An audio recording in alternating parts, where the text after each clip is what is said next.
do you have more confidence? I feel like this is a tough question. It is. More confidence in Tua or Allen on Sunday?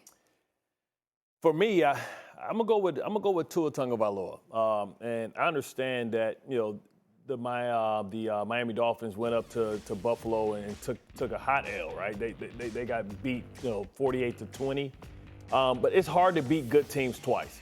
And I feel like Mike McDaniel's too good of a play caller to go down there and have that similar performance. I understand what they lost on the defensive side of the ball, but Josh Allen and that offense hasn't really been going the way that we anticipated last week, just going against New England, how they struggled, 160 yards. Once again, Stephon Diggs is disappeared within his offense. James Cook is balling, but it hasn't been enough. This defense has really been saving the day. I just don't think you can hold and suppress an offense that great that long. I think, if you get Raheem Mostert back, you look at what Achane did against a great Baltimore Ravens defense, rushing for over 7 yards a carry, over 100 yards rushing, only on 14 carries.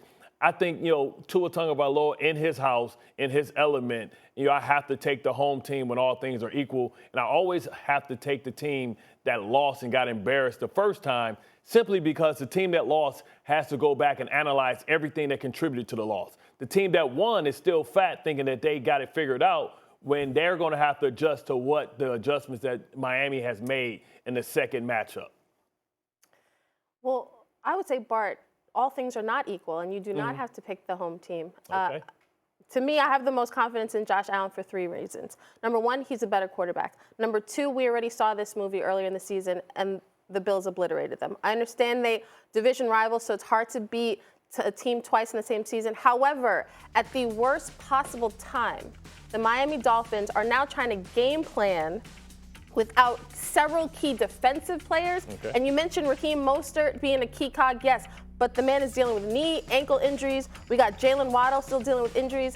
We have video. Thank God Tyreek and his wife and his family seem to be okay from all reports. But yesterday we saw a video of him in a walking boot. This is not the time when it's not all things are equal, because the Miami Dolphins, they are depleted. They're not that their offense is not, their stars are not the same.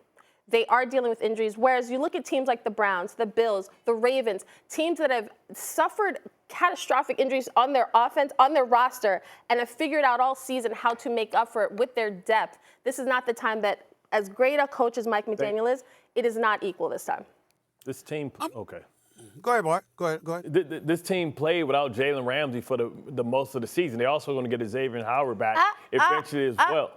Eventually, will they have him? I mean, listen, and to your point about the boot with Tyreek Hill, every player that's ever hurt their ankle is always, when they're out, going to put the boot on. He'll be ready to strap it up. We call that the turtle shot in the back, you know what I'm saying, make them understand in the back. We're fine with that. I'm telling you, I just think that, Miami understands how desperate, the Buffalo Bills are, but they're equally as desperate because they don't want to have to see the Buffalo Bills in the playoffs. And I think it's going to be their running game that carries them through the day. And I think they're going to be a much better team than they were the first time.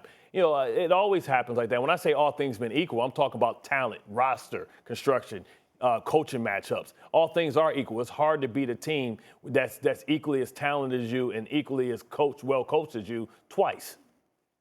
Well, we play around on this show and we have a good time and all of that stuff. I like trolling Cowboy fans and stuff like that. And you know what? We like exciting offenses like what we saw from Miami throughout most of the season and what have you. Tyreek Hill was that dude, an MVP candidate for the vast majority of the season and stuff like that. But I'm going to say something that's relatively unpopular.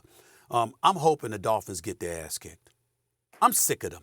I am sick of the Miami Dolphins. Really? I'm gonna go with Josh Allen in this particular situation, but it's an emotional decision. Here's why. I'm sick and tired. Well, if you would listen, Kimberley Martin. I mean, I did let you speak. Could you hear my point before you respond, please? Here is the deal.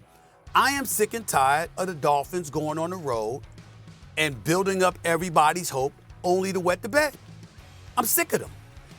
Could you go someplace away from South Beach and act like you know how to play football? That would be really, really, really nice. Now, I understand that we can expect something better from them. How could you be much worse than what we saw last week against the Baltimore Ravens? You lose the game in Baltimore, ain't no problem with that, Bart. 56, 56-19, really? That's what we doing? 56, you gonna get your ass kicked, you gonna get bum rushed like that. See, they make me sick. I can't stand when teams do stuff like that.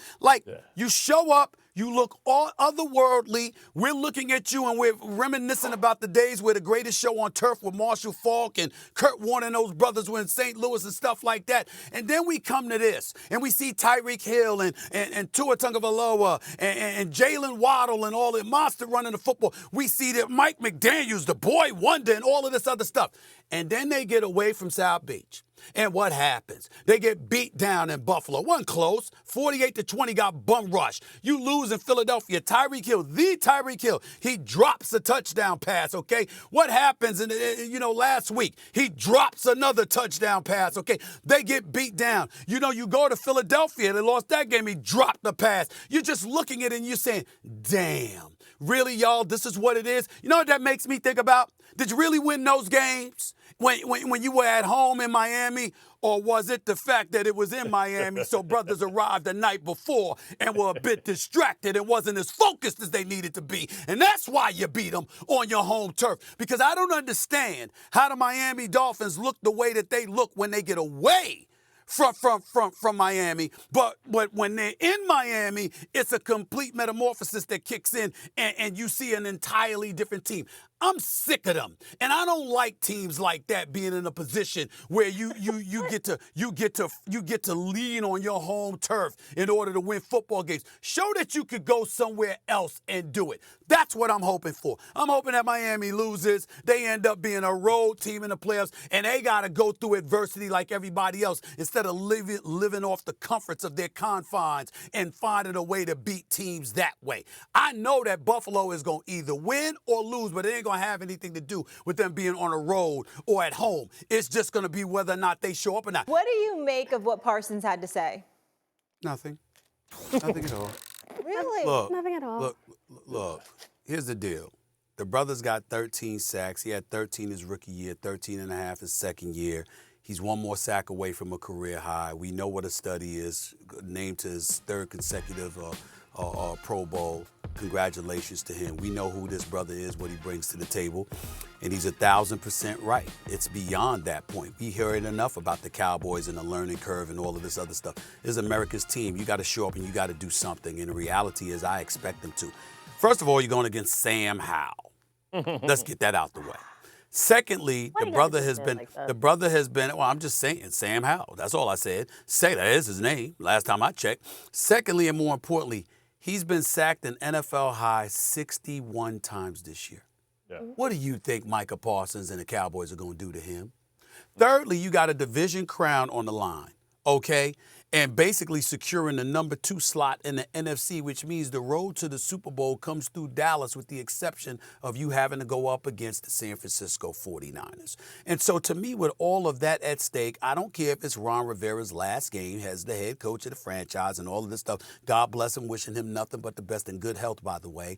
The bottom line is nobody expects anything from the Commodores. I mean the Commanders. I mean the Commodores. Hello, is it me you're looking for, Lionel Richie? Nobody's expecting anything from them. They've been a horror show. As far as I'm concerned, there has been nothing impressive going on. They've been as bad as the politicians in the nation's capital. And so when I look at it from that perspective, they've contributed to stinking up the joint. We all know that mercilessly for them, or mercifully rather, their season comes to an end this weekend. I expect the Dallas Cowboys in a competitive game because they're going to try to show up and act like they care, even though they already made their vacation plans. They already know they're going to Cabo and other places, probably Monday. I expect the Dallas Cowboys to roll up in there and handle their business with relative ease in the second half. Micah Parsons' quotes mean absolutely nothing to me, but it's not because of him. It's because of who his opponents are. It's a waste of time. And thank God the season is over for the Washington Commanders because they've been a joke, period.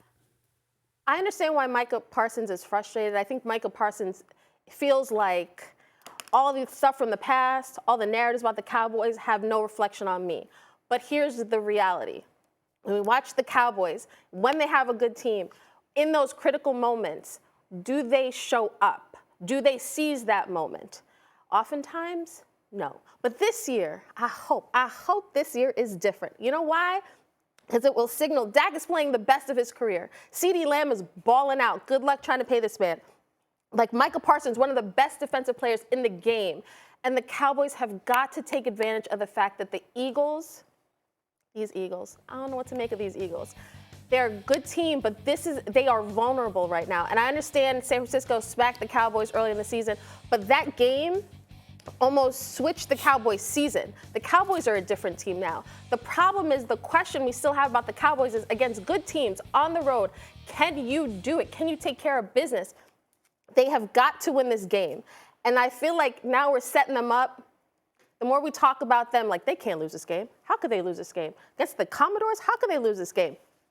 It's the Patrick Ewing finger roll because you're waiting for that ball to go in and you're like, will it bounce off the rim?